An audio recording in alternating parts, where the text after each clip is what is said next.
안녕하세요. 원소를 소개하는 제니입니다. 오늘은 소설보다 더 소설 같은 실제 이야기 3권을 소개하려고 해요.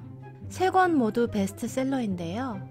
읽으면서 긴장되고 안타깝고 때론 후련하고 실화라고 하니까 감흥이 더 큰 것 같아요. 그럼 오늘의 책 소개 시작할게요. Check it out!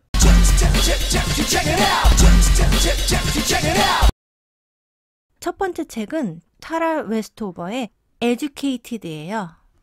한국어 번역서 제목은 배움의 발견입니다.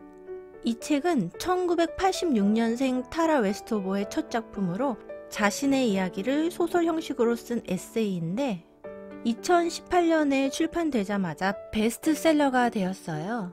빌 게이츠, 버락 오바마, 오프라 윈프리도 이 책을 추천하였답니다. 내용을 간단히 소개할게요. 타라의 아버지는 극단적인 모르몬교 근본주의자입니다. 정부와 공공기관을 불신하여 가족이 아파도 병원에 가지 못하게 하고 아이들도 학교에 보내지 않아요. 어머니는 자식들의 바램보다도 남편의 뜻을 최우선으로 따르는 사람이니 타라의 집에서 아버지의 말은 법과 같아요. 그리고 폭력적인 둘째 오빠.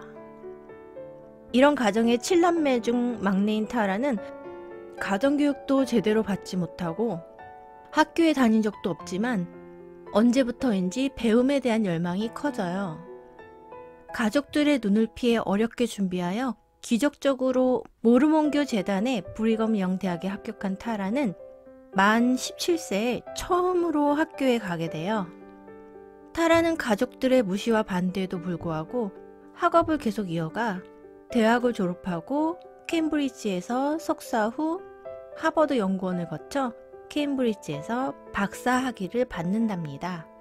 이 책은 가족의 틀에 갇혀서 편협한 아버지의 시각으로만 세상을 보던 타라가 세상에 나와 교육을 받을수록 점차 진리의 눈을 뜨고 자신의 가치를 알아가는 과정을 보여줘요. 책의 마지막 문장이 압권인데요. 스포 안 할게요.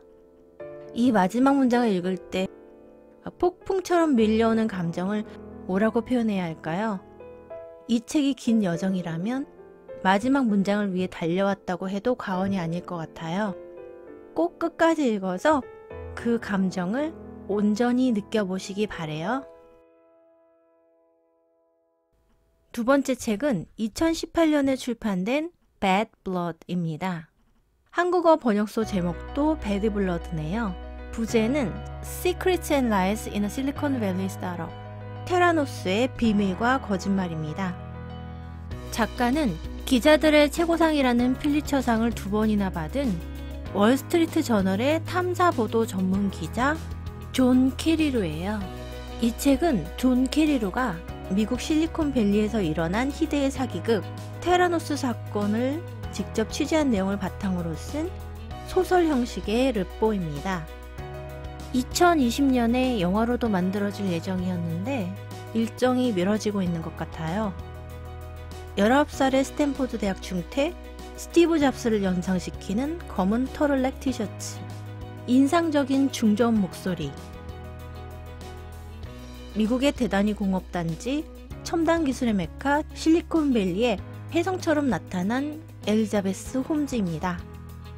홈즈는 자신이 세운 회사 테라노스가 단지 한 방울의 피를 추출해서 240가지의 병을 한 번에 검사할 수 있는 기술을 개발 중이라고 발표해요.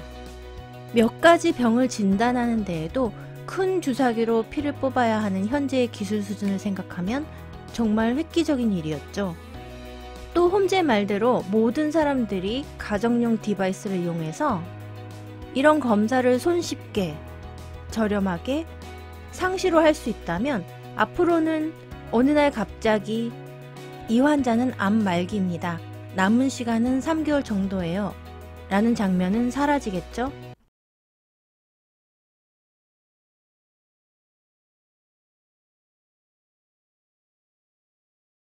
A world in which no one ever has to say goodbye too soon. Build a world in which you don't have to say goodbye too soon. In a world in which people don't have to say goodbye to saying goodbye too soon.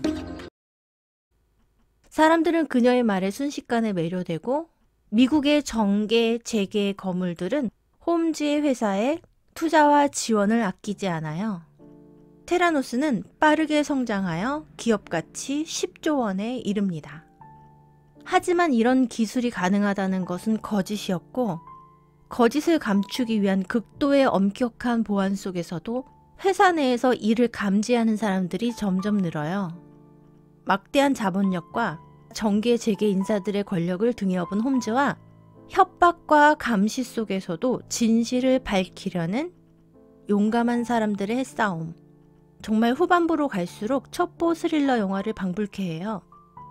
사람이 정의감으로 어디까지 용감해질 수 있는지도 생각해 보게 되는 책입니다. Can you tell us a secret?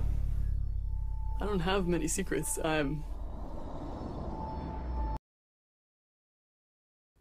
마지막 책은 록산 게이의 헝거입니다. 번역서 제목도 헝거네요. 부제는 A Memoir of My Body, 내 몸에 대한 회고록입니다. 이 책은 2017년에 출판된 작가 록산 게이의 자기 고백적 에세이예요. 12살의 록산 게이는 사랑하는 방법을 몰랐나 봐요. 상대가 원하는 것을 주는 것이 사랑이라고 믿은 록산은 자신을 진심으로 좋아하지도 존중하지도 않는 남학생에게 성적으로 이용만 당하다 급기야 그의 친구들에게 성폭행을 당합니다. 이후 록산은 성폭행 사실을 경찰은 물론 가족 누구에게도 알리지 못하고 자기 자신을 자책해요. 후의 일을 무척 후회하고 반성합니다.